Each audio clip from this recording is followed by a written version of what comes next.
எனது அன்பு நேயர்களே, வணக்கம். உலகெங்கும் வாழும் பாபு சயின்டிபிக் ஆஸ்ட்ராலஜி சேனலின் நேயர்களுக்கு என்னுடைய அன்பான வணக்கங்கள். இந்த பதிவிலே ஏப்ரல் 20, 2026 துவங்கி ஏப்ரல் 26, 2026 வரை இருக்கக்கூடிய இந்த வாரம், பராபவ வருடம் துவங்கி சித்திரை 7ஆம் நாள் முதல் சித்திரை 13ஆம் நாள் வரை இருக்கக்கூடிய இந்த நாட்களுக்கான பலன்களை, ஒவ்வொரு நாளுக்கான சிறப்பு திதி நட்சத்திரம் தரக்கூடிய முக்கிய சிறப்பு அம்சங்களை முதலிலும், அதை தொடர்ந்து உங்கள் ராசிக்கான பலனையும் இந்த பதிவிலே காண்போம். அன்பு நேயர்களே, இந்த பராபவ வருடம் என்பது நான் தனிப்பதிவு தந்திருக்கின்றேன். பராபவ வருடத்தில 12 ராசிகளுக்குமான பதிவில பொதுவில் கிரகங்கள், முக்கிய கிரகங்கள், அந்த வருட கிரகங்கள் தரக்கூடிய பலன்களை பற்றியும் தந்திருக்கின்றேன். அதை காணாதவர்கள் லிங்க் மற்றும் டிஸ்கிரிப்ஷன்ல தருகின்றேன், சென்று காணலாம். இந்த வாரத்தை பொறுத்தவரை சந்திரன் வார பலன்களுக்கு மிக முக்கியம். வார பலன்களுக்கு சந்திரன் மற்ற கிரகங்களோடு இணைந்து தரக்கூடிய பலன்கள், நீங்கள் வாழ்க்கையில எந்த தசாபுக்தி அந்தரத்தில இருந்தாலும் சரி, சிறப்பாக சந்திரன் அமைந்து விட்டால் மற்ற கிரகங்களோடு சிறப்பு அற்புதமாக அமைந்துவிடும். திங்கட்கிழமை பராபவ வருடம் சித்திரை 7, ஏப்ரல் 20, 2026 அன்றைய திதி காலை 7:27 AM வரை திருதியை, பின்னர் அடுத்த நாள் 4:15 வரை சதுர்த்தி, அதன் பின்னர் பஞ்சமி. நட்சத்திரம் ரோஹிணி நட்சத்திரம், 2:08 AM வரை ரோஹிணி நட்சத்திரம், பிறகு மிருகசீரிடம்.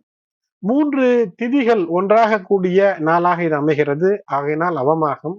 இந்த அவமாக தினத்தன்று தான தர்மங்கள் செய்வதற்கு ஏற்ற நாளாக அமைகிறது. போர் போடுவதற்கு ஏற்ற நாளாக இது அமையும். விவசாயம் சார்ந்தவர்களுக்கும் சரி, நீரின்றி அமையாது இவ்வுலகு. அது எதுவானாலும் நீர் தேவை. நீர்தான் வாழ்க்கைக்கு மிகப்பெரிய ஆதாரம். ஆகையினாலே நல்ல நீர், சுவையான குடிநீர் வேண்டும் என்றாலும் சரி, அருமையான ஒரு பாசன வசதிக்காக ஒரு போர் போடுகின்றீர்கள் என்றாலும் சரி, அதற்கு இந்த நாள் ஏற்ற நாள். இந்த காலத்துல வீட்டில பியூரிஃபையர் வாங்குகிறார்கள். ஆகையினால் நல்ல நீர், நல்ல கம்பெனியிலிருந்து ஒரு பியூரிஃபையர் வாங்குவதற்கு கூட ஏற்ற நாளாக நீங்கள் எடுத்துக்கொள்ளலாம். ஏனென்றால் நல்ல நீரே உடலில் பல நோய்களை தவிர்த்து விடும்.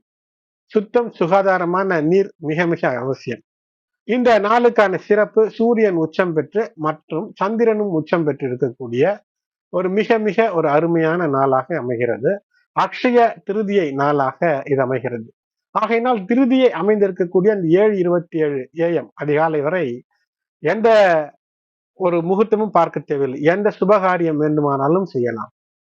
வளர்ச்சிக்கான கௌரி விரதத்தை, அம்மன் வழிபாடு மேற்கொள்ளக்கூடிய நாள். பகலாமுகி வழிபாடு செய்வதன் மூலமாக செவ்வாய் தோஷம் விலகக்கூடிய அமைப்பு.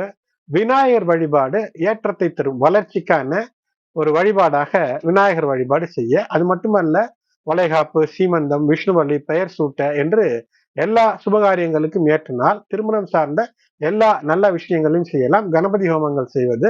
ஆனால் இந்த நாளில் கோயில் கட்டுவதற்கான வேலைகளை செய்யலாம். ஆனால் கும்பாபிஷேகம் செய்வதை தவிர்ப்பது நல்லது. அடுத்தது செவ்வாய்க்கிழமை பராபவ வருடம் சித்திரை 8 செவ்வாய்க்கிழமை, ஏப்ரல் 21, 2026 1:20 AM வரை பஞ்சமி திதி, அதன் பின்னர் சஷ்டி திதி. நட்சத்திரம் மிருகசீரிட நட்சத்திரம் 11:58 PM வரை, பிறகு திருவாதிரை நட்சத்திரம். ஆகையினாலே 11:58 இரவு வரை சித்த யோகம், பின்னர் மரண யோகம். அம்மன் வழிபாட்டிற்கு ஏற்ற நாள். அழகு பெறுவதற்கான வழிபாடுகள். எப்போதுமே ஆள் பாதி ஆடை பாதி என்பார்கள். அது போன்று முகத் தோற்றத்தில உண்மை இருக்கும்போது அந்த முகத்தின் அழகு, அகத்தின் அழகு முகத்திலே வெளிப்படும். ஆகையினாலே அகமும் அழகாக, முகமும் அழகாக இந்த நாளிலே வழிபாடுகள் செய்வதற்கு ஏற்ற நாள் செவ்வாய்க்கிழமை. செவ்வாய்க்கிழமை என்றாலே முருகனுக்கு உகந்த நாள். ஆகையினால் முருகன் வழிபாடு, முருகு என்றாலே அழகு. ஆகையினாலே இந்த நாளிலே அழகு கூடுவதற்கு இந்த நாளிலே சிறப்பான வழிபாடு செய்வது உங்களுடைய அழகை அதிகரித்து வசீகரிக்கக்கூடிய தோற்றமே வெற்றிக்கான வழியாக இருக்கும். அது மட்டுமல்ல, இந்த நாளிலே சங்கராச்சாரியார் அவதரித்த நாள். சிவ வழிபாடு மற்றும் பஜகோவிந்தம், அந்த பஜகோவிந்தம் பாடல், சங்கராச்சாரியார் இயற்றிய பாடலுக்கு பொருள் தெரிந்து அதை கற்றுக்கொள்ள முயற்சி செய்யுங்கள், வெற்றி நிச்சயம். அடுத்தது புதன்கிழமை பராபரவ வருடம் சித்திரை 9, ஏப்ரல் 22, 2026 10:49 PM வரை சஷ்டி, அதன் பின்னர் சப்தமி. திருவாதிரை நட்சத்திரம் 10:13 PM வரை, அதன் பிறகு புனர்பூசம் நட்சத்திரம். 10:13 இரவு வரை சித்த யோகம், நாள் முழுவதும் சித்த யோகம் தான். சஷ்டி விரதம். ராமானுஜர் ஜெயந்தி. இந்த ராமானுஜர் அருளிய அந்த 8 அக்ஷர மந்திரமான ஓம் நமோ நாராயணாய என்ற எளிய மந்திரத்தை சொன்னாலும் கூட, ஏனென்றால் இந்த கலியுகத்திலே இறைவனின் பெயரை சொன்னாலும் கூட நமக்கு பல விஷயங்களிலிருந்து, பாவங்களிலிருந்து விமோசனம் கிடைக்கும். அடுத்தது வியாழக்கிழமை, பராபவ வருடம் சித்திரை 10, ஏப்ரல் 23, 2026, 8:49 PM வரை சப்தமி, அதன் பின்னர் அஷ்டமி. புனர்பூசம் நட்சத்திரம் 8:57 PM வரை, அதன் பிறகு பூசம் நட்சத்திரம். ஆகினாலே இந்த இரவு 8:57 வரை, கிட்டத்தட்ட 9 மணி வரை அமிர்த யோகம், அதன் பின்னராக சித்த யோகம். எல்லா நல்ல விஷயங்களையும், நல்ல காரியங்களையும் இந்த சுப முகூர்த்த தினத்தன்று செய்யலாம். புதிதாக வீட்டிற்கு பால் காய்ச்சுவது, வாஸ்து பூஜைகள் செய்வது, வாஸ்து நாளாக வேறு அமைகிறது. காது குத்த, படிப்பை, கல்வியை துவங்க, காயத்ரி மந்திரம் படிக்க, புதிய மந்திரங்களை பொருளுணர்ந்து படித்துக் கொள்ள, தெரிந்து கொள்வதற்கான முயற்சி, திருமணம், நிஷேகம், பும்சவனம் இவையெல்லாம் செய்வதற்கு, வியாதியஸ்கள் ஏதேனும் நோய் இருக்கிறது என்றால் மருந்துண்ண, அதற்கான குளியலுக்கு, இறை வழிபாட்டிற்கு ஏற்ற நாளாக இருக்கிறது. இந்த நாள் கங்கை உற்பத்தியான நாளாக இருக்கிறது. அதாவது சிவனினுடைய தலையில இருந்து அவிழ்த்து விடப்பட்டு பிரவாகமாக பூமிக்கு வந்த நாளாக கருதப்படுகிறது. சிவன் தலையிலிருந்து இறங்கிய நாள் என்று வைத்துக் கொள்ளுங்கள். கங்கையின் வேகத்தை குறைக்க, அது எல்லாவற்றையும் அடித்து சென்றுவிடும் என்று இருக்கும் போது அதனுடைய வேகத்தையும் குறைத்தருடைய நாளாகவும் அமைகிறது. அது மட்டுமல்லாமல் இந்த சப்தமிக்கு சர்க்கரா சப்தமி என்ற பெயர். ராமர் வழிபாட்டிற்கு ஏற்ற நாளாக அமைகிறது. இந்த நாள் வாஸ்து நாள். வீடு கட்ட வேண்டும், நீண்ட நாட்களாக தடையாக இருக்கிறது என்றால் வாஸ்து நேரத்திற்கு ராகு காலம் எமகண்டமெல்லாம் பார்க்க தேவையில்லை. வாஸ்து நேரத்திற்கு கிட்டத்தட்ட 8:50, காலை 8:50 முதல் 9:40க்குள், 8:40 AM to 9:40 AM இந்த நாளிலே வாஸ்து பூஜை உங்களுடைய நிலத்திலே முறையால், உங்களுக்கு அறிந்த முறையில, பாரம்பரிய முறையில ஒரு வாஸ்து பூஜை செய்தால் வீடு கட்டுவதற்கு இருந்த தடைகள் நீங்கும். இல்லறத்திலே இனிமையாய் நீங்கள் குடியேறுவதற்கான வாய்ப்பு கிடைக்கும்.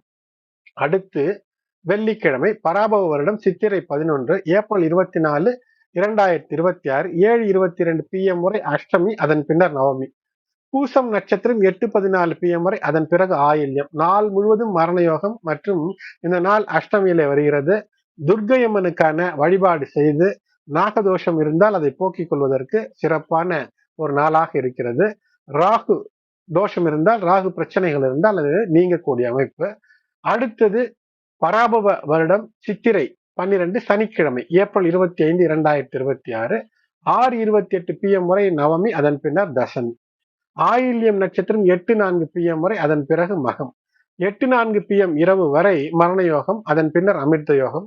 சுபகாரியங்களை இந்த நாள் பகல் பொழுதில் முற்றிலுமாக தவிர்ப்பது நல்லது.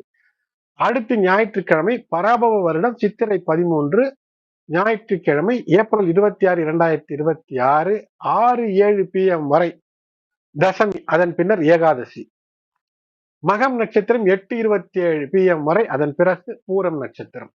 இரவு 8:27 வரை மரண யோகம், அதன் பின்னர் அமிர்த யோகம்.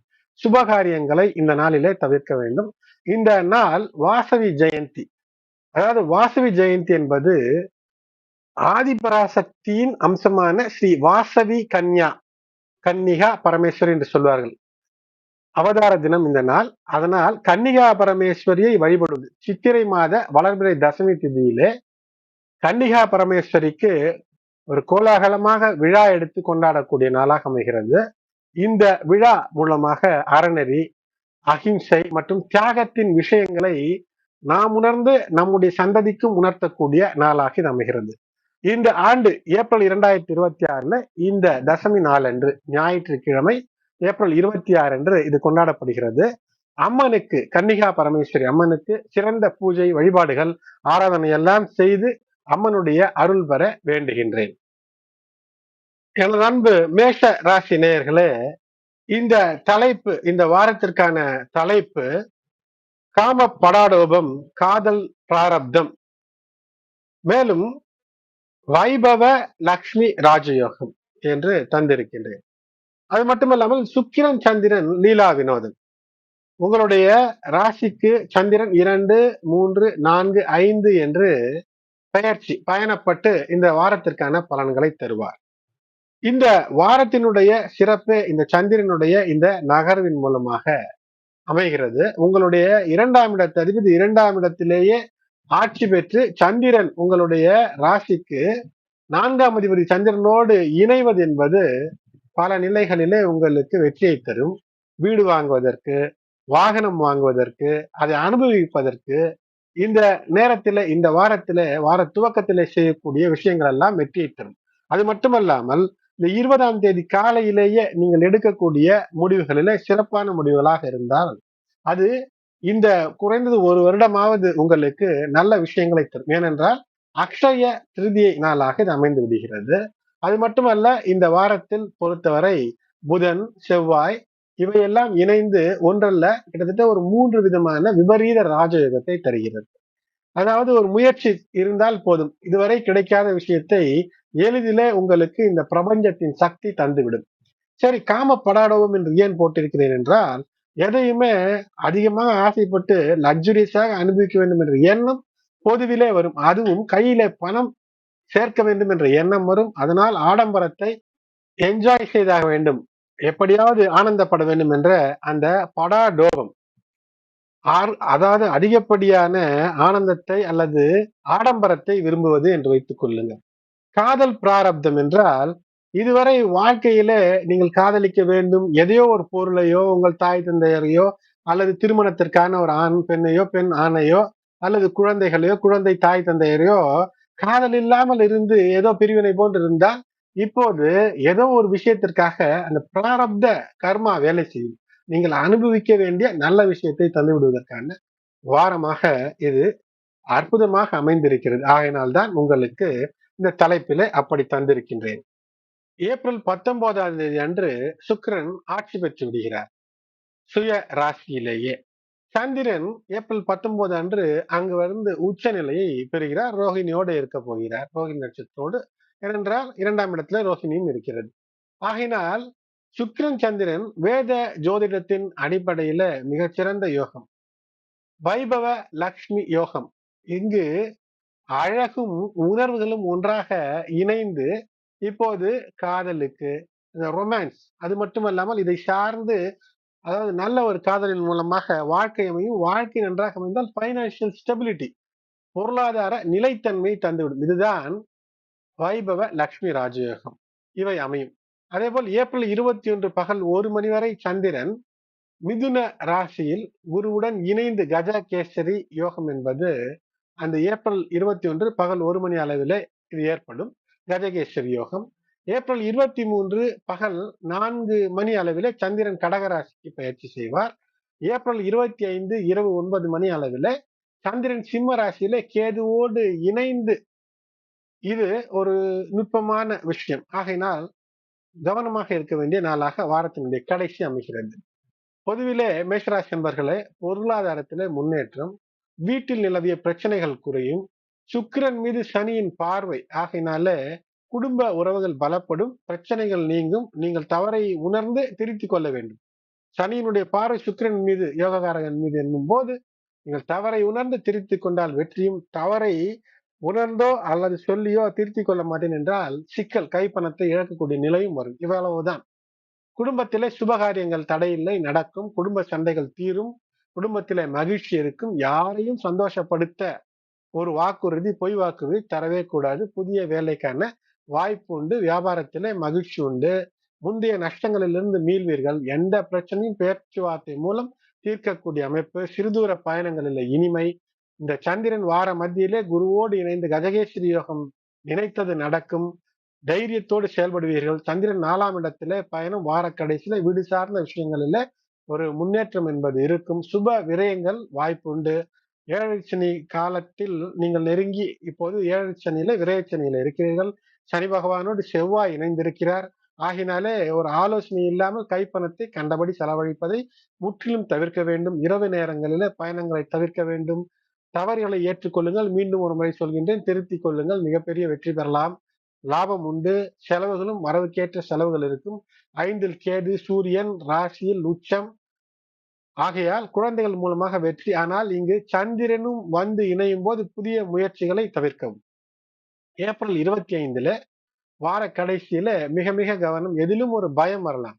விநாயகர் வழிபாடு ஏற்றம் தரும். கடமைகளை செய்வது, ஒழுக்கமும் வெற்றியும் என்பது ஒன்றாக இணைந்தது. ஒழுக்கத்தோடு விஷயங்களை செய்வது, ஆண் பெண் காதல் விஷயத்திலே கவனத்தோடு இருப்பது, காம படாடம்பத்திலே சென்று சிக்கிக் கொள்ளாமல் அதிலே எப்படி நல்லவற்றை பெறலாம் என்று யோசித்து கைப்பணத்தை உயர்த்தி கொள்ள முயற்சி செய்யும் போது நிச்சயம் நிகழும். ராகு 11ஆம் இடத்துல உடல்நல பிரச்சனைகள் பெரிதாக இருப்பதற்கு வாய்ப்பு இல்லை. இருந்தாலும் உணவு கட்டுப்பாடு, உடற்பயிற்சி என்பது அவசியம். வேலையில் இருப்பவர்களுக்கு ஒரு இடமாற்றத்திற்கான வாய்ப்பு. பெற்றோர் பெரியோர் மூத்தோரிடம் நட்பாக இருங்கள், பகைத்துக் கொள்ளாதீர்கள். உடல் நலம், நீரிழிவு நோய் போன்ற விஷயங்கள் இருக்கிறது என்றால் சரியான நேரத்திலே மாத்திரை மருந்து மேலும் ஒரு முறை பரிசோதனை செய்து கொள்வது நல்லது. ஏப்ரல் 23 அதாவது வியாழக்கிழமையில மனதை ஒருநிலைப்படுத்தி கோபம் இல்லாது எந்த வேலையும் தன்னம்பிக்கையோடு செயல்படுத்தினால் வெற்றி என்பது இருக்கிறது. வியாபாரத்தில், காதலில் கூடுதல் கவனம் தேவை. இரண்டிலுமே வியாபாரம் செய்கிறீர்கள் என்றாலும் காதல் செய்கிறீர்கள் என்றாலும். ஏனென்றால் காதலை வியாபாரமாக்க கூடாது. ஆனால் வியாபாரத்திலே காதலோடு செயல்படலாம். யாருடனும் பகை இருக்கக்கூடாது. வெற்றி நிச்சயம். அஸ்வினி நட்சத்திரத்துக்காரர்களுக்கு 20 மற்றும் 21, 22 ஆகிய நாட்களும், பரணி நட்சத்திரத்துக்காரர்களுக்கு 21 மற்றும் 23 ஆகிய நாட்களும், கார்த்திகை நட்சத்திரத்துக்காரர்களுக்கு அதாவது 1ஆம் பாதம் மட்டும் மேஷத்திலே இருக்கும் 20, 22 ஆகிய நாட்களும் கூடுதல் அனுகூலங்களை தரக்கூடிய நாட்களாக அமைகின்றன. எனது அன்பு நேயர்களே, மேஷராசி என்பர்களே, இந்த பதிவு பயனுள்ளதாக இருக்கும் என்று நம்புகின்றேன். பதிவு பயனுள்ளதாக இருக்கிறது என்றால் லைக் செய்யுங்கள். உங்களுடைய கருத்துக்களை கமெண்டிலே தெரிவியுங்கள். மேலும் உங்களுடைய உற்றார் உறவினர் நண்பர்கள் மேஷ ராசி மேஷ லக்னத்திலே இருந்தால் அவர்களுக்கும் இந்த பதிவினை ஷேர் செய்யுங்கள். உங்களுடைய ஆதரவு இன்றியமையாதது. நன்றி.